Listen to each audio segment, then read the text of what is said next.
Tiff here from Eater's Digest on WMBR, and I'm here with Wymond of fresh&onlys at the Great Scott. Good to be here. Yeah, thanks for doing this interview. So do you mind starting off talking about what a typical day is like for you guys on tour, eating-wise? In a perfect world, we're in like a small main street somewhere where we can get brunch in the morning, or someone's hosting us and offers up some breakfast to cook it. That's always the best. Is What when time you can does get a that little start? home cooked meal. We're all early risers. We're hustling with so many long drives. We tend to be up by 9. Wow, that's pretty early, yeah. We're 3 dads in the band, and we're used to geez. being up, really early anyway. But, unfortunately, sometimes you just got to get through, or you just don't want to do Denny's or IHOP or something, so you just plow on through and eat snacks until you can get some kind of meal in.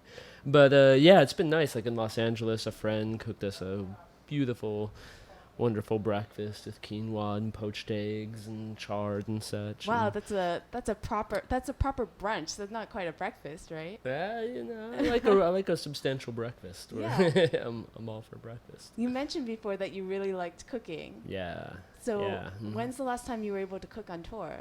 Last time I even remember doing it was in day off in Europe. We just were desperate to cook. You kind of miss it when we were on the road for a while. It was a 5-week tour or something. So, so it never happens. But you get treated or put up sometimes, right? Which is nicer than the hotel. Yeah. Yeah, I feel like I used to live in the Bay Area, and one of the great things about living there is that you guys have such access to such good produce for cooking. Yeah. So that's huge. I mean, and now I have two sons, and so wow. everything. I'm really into like the Weston Price world, or just nutrient dense food. So everything is like pots of broth boiling all the time, always getting like bone broths of chicken and beef or slow such cooking going. then, It's slow, I guess so, but more just like nutrient dense, old fashioned cooking, just cooking, in and of itself, as much as you can. Farmers market, some of the stores there are just. The access to good food is pretty insane. Where do you live in? Like, what area of San Francisco do you live in? Kind of around Glen Park, south of the Mission, down in that general vicinity. So there's a place, Canyon Market. Okay. It's kind of it's just as good as Byright in many ways. I love Byright. Byright's the market. amazing. Yeah, not the 18th ice cream so Street much actually, but I love the market. Oh yeah. So Canyon's kind of like that, but just not quite as trendy at the moment. Okay. Like that. Less expensive or? No. No, it's still really pricey. No, you just pay for it. But I feel like when you're just cooking with, when you're just cooking from scratch and doing things based around stocks and soups and soaking your grains and things like that and beans, you're saving money. Definitely. So I'm extremely budget conscious. I'm a touring musician. Yeah. But if I'm buying like the rice and beans and soaking it and then cooking it with real butters and such and a lot of broths, you're getting a lot of nutrition for cheaper price. Yeah. So. Do you have a favorite type of slow cooked dish? Oh, I'm trying to step up on get my pho going. Oh wow, I'm obsessed with pho. I was really impressed by sort of the range of, because I didn't actually know what went into pho broth until recently, and there's like cinnamon, right, and like a lot of things that add sweetness to it. Yeah, exactly. You got to find that world of balance. I mean, you got to do the bones the right way, but really it's charred onion and ginger that make a lot of the allure of it. And that's like a chicken broth, but then when you go into the realm of beef, you have like star anise and all the right kinds of cinnamon and such to. How long does that take?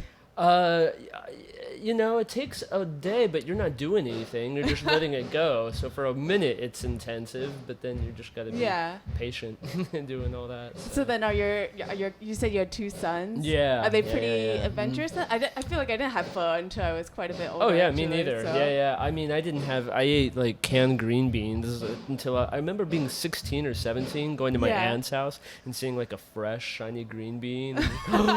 Look at it, it's beautiful. oh, they come like this? I was used to the dull can thing. Yeah. I mean, my mom fed us well, by all means, but we just didn't have any access to that. Are you from San Francisco? No. Like the plains of Colorado, Aurora. Oh, okay. So, yeah, that was it. I went to San Francisco, and there's roaming hills and fog and wonderful food every which way, and all these kinds of different cultures and ethnic foods that. Really hard to find outside of it, all in one place, and a very distinct kind of burrito. I mean, that's really what you become addicted to in San Francisco, I think, is the realm of taquerias. So I feel like everyone I know from San Francisco is like super proud of getting burritos. Like, that's a tradition. Time. So when you tour, that's what you're always kind of doing, is like rolling your eyes at the town's burrito. No, Boston does not have anything close. But what's interesting to me is that I feel like people in San Francisco are really proud of burritos, but then if you talk to people in LA, they like frown upon Mexican food. How do you feel about that? It's just more a stylistic thing. I mean, Colorado is great, but it's very sauced. Kind of base. It's just a different style, what they call Southwest. I don't know. It's distinctly Northern Californian burritos. You're gonna get loads of avocado and like it, cilantro in that. It's that kind of realm. So if a friend were visiting you in San Francisco, what's the one Mexican restaurant you would recommend to them? The taqueria. There's obvious hits, like Taqueria Cancun is pretty undeniable, but more in like my neighborhood, La Corneta in Glen Park is I've never heard of that one. I'll definitely have to try it. Yeah. Cool. So you guys have been touring throughout North America for the past month. Are there any really memorable restaurants or dishes that you've had? Let's see. In Vancouver, there's a Vietnamese place that we go to when we're there. But hell if I'm gonna remember the name now. No, jeez. That's how it starts. Something Thai. Yeah. Is it in Chinatown? No, it's a little off the beaten path, more towards where the Biltmore venue is. But it's pretty famous there. It's like a legit family Vietnamese run spot. I think I know what you're talking about because I was just in Vancouver and I can't remember the name either. Okay, yeah, it has like a maroon awning outside. Anyway, or maybe yellow. Oh, I totally know what you're talking about. I was turned away because I went by myself and they're like, it's so busy that they're like, it's not even worth their business to see one person. Yeah, so they're like incredibly rude service there with everything, but they're so good. You take the beating. But it was worth it. It's really good. The bathrooms are horrible. They look like this, and they're sticky, but God, the food's so good. So legit. Yeah. So your new album, House of Spirits, just came out, and you guys have is it a rooster or a hen on the cover of the album? What was the inspiration behind the album art?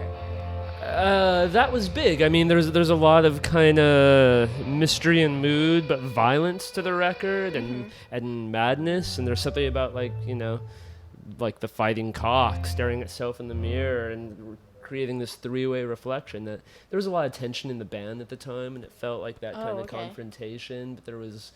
Yeah, it's also very, I don't know, it's just very evocative.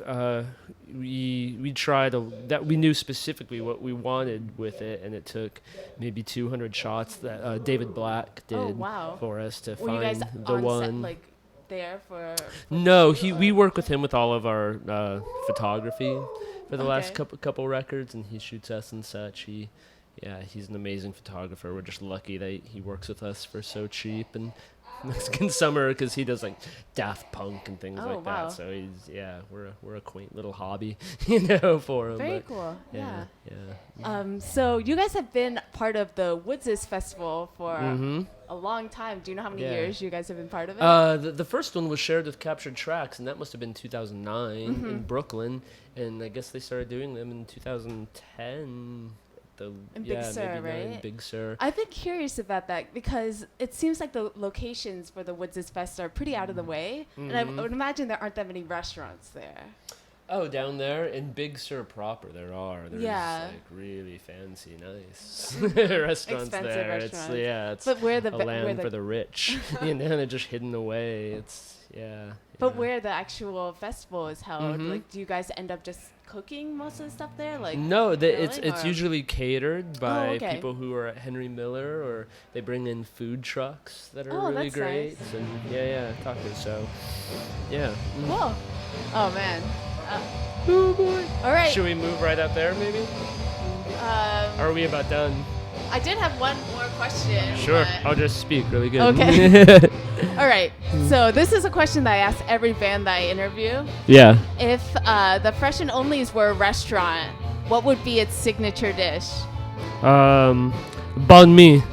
Banh mi? Yeah. We'd be like the Vietnamese sandwich for sure, with the fermented pickles on top and things. There's like heavy meats, like the rhythm section going. Yeah, we'd be the cured, so the meats and the fermented vegetables, all the pretty melodies on top.